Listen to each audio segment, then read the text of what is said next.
Çepo û rasto. Çepo û rasto bi hev re diçûn deverekê. Dirê de pir tî bû.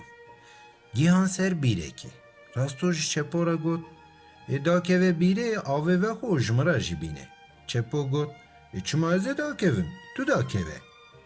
Çepo rasto berda bîrê. Gava ku rasto gihîşt binê bîrê pêşî avê şand corê.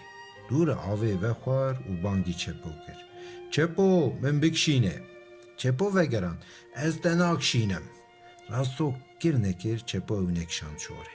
Çi qas li ber geriya tika yanê rîca kir jî fêde nekir. Çepo ew di binê bîrê de hişt û çû. Rasto di binê bîrê de ma. Bi xem fikirî, lewre tu çareyek ku ji bîrê derkeve tu nebû. Ji xwe re got, heta ku hinek min bibînin ez ê di binê vê bîrê de bimrim. Bîstek derbas bû, deng hatin. Rasto xwe veşart. Gür, rovî û şeytan ketin hundirê bîrê û rûnişte.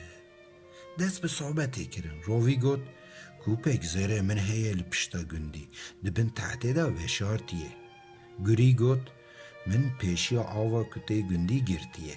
Şeytanî got, min jî keçe axê dîn kiriye. Heta yek ji vê bîrê hinek axê nebe û neavêje ser û çavên wê, ew keçik rehet nabe. Hinek din jî axivîn û rabûn çû. Rasto da dûwan. Qulek hebû ku ew di wir re derketin. Rasto jî di wê qulê re derket. Pêşî çû bendava ku gurî pêşî lê girtiye av vekir. Ava gundî hat. Dûre çû kûpê zêran derxist. Gava ku ji bîrê derketibû, hinek ax jî bi xwe re anî bû. Ew ax bir avê ser û çavên keçikê, keçik rehet bû. Axay bavê keçikê got, min gotibû, yê ku keça min sax bike, ez ê keça xwe bidimê. Tu keça min dibî, pê qayîl dibî? Rasto got, erê ser û çavên min. Dawet û dîlana wan heft şev û heft rojan domand. Rojekî ew rastî çepo hat. Çepo jê pirsî, ev tu çawa ji bîrê derketî û wisa dewlemend bûyî? Rasto tiştên ku hatine serê wî tev de jêra gotin. Çepo jî rojek ket bîrê û xwe veşart. Dîsa gür, rovî û şeytan hatin bîrê.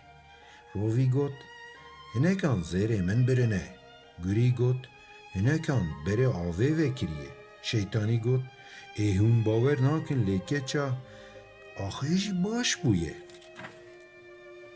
Fikirîn û gotin, çû bûye ji vê bîrê bûye? Hinekan li me guhdarî kirine. Rabûn li hundirê bîrê geriyan û çepo dîtin û hestiyê wî nerm